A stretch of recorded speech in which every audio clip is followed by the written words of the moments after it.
Hey folks, I wanted to show you real quick a leak that some of you may have come across in your time in the field and some of you may not have. But this is a leak that I find frequently enough that you should probably be aware that it's a possibility if you haven't seen it, if you're new to the field.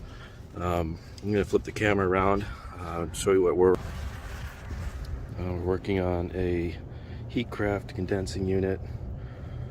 Got a R22 compressor, and just a quick look around here, and down here we see a slick of oil,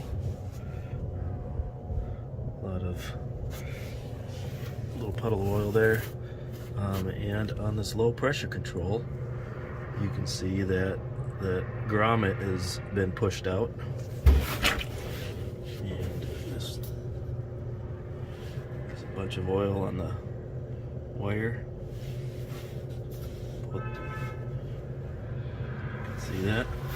I'll turn the camera over here and you should be able to see some bubbling.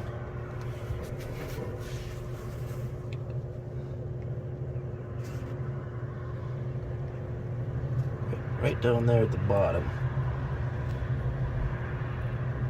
Very little faint bubbling.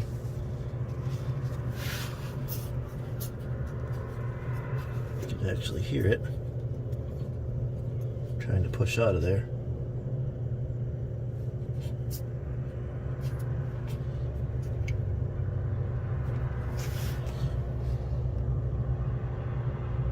You can see it a little better there.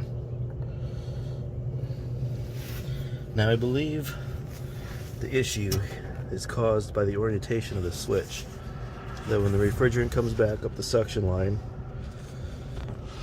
the oil is getting caught up here on inside on the diaphragm and causes it to fail prematurely, and I think it has to do with the fact that the oil can't get back into the system.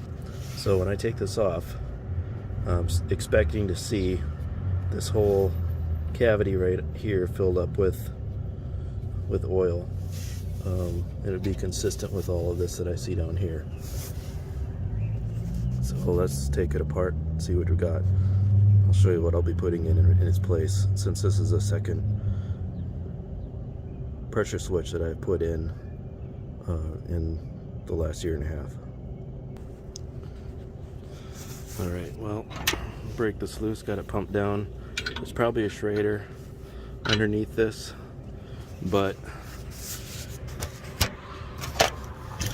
I don't always trust the Schraders if there is one, so I usually pump them down, and then that just gives me freedom to continue working without fear of losing a bunch of gas. This is an R22 system, and we all know how expensive that is right now.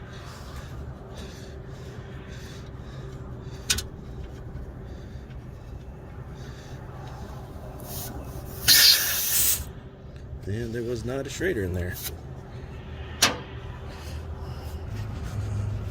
Alright folks, added a adjustable low pressure control, which are a little bit more resilient than those 2-wire jobbies. I just ran it through here, through the knockout in the control box. I'll put a grommet in there in a little bit, and have it mounted right there, and I'll wire it up and get it set. Okay, for an R22 system, I have this set approximately cut in at 40 and the cutout at 10. It's on a pump down system, so we don't want it to go into vacuum, and we don't want it to get really high pressure before it kicks in. So I'm actually taking my tubing cutter right now and I'm cutting it open to see if I can see the failure point.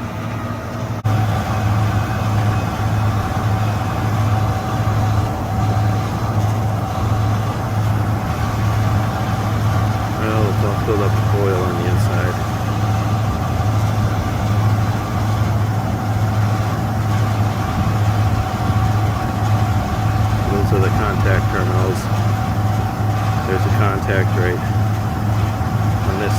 here, right at the bottom of it.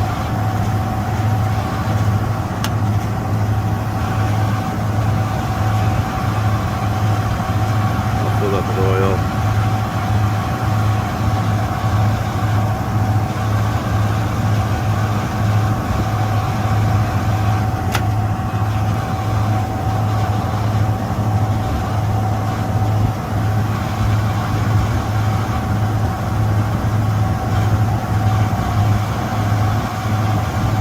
See exactly where it's leaking.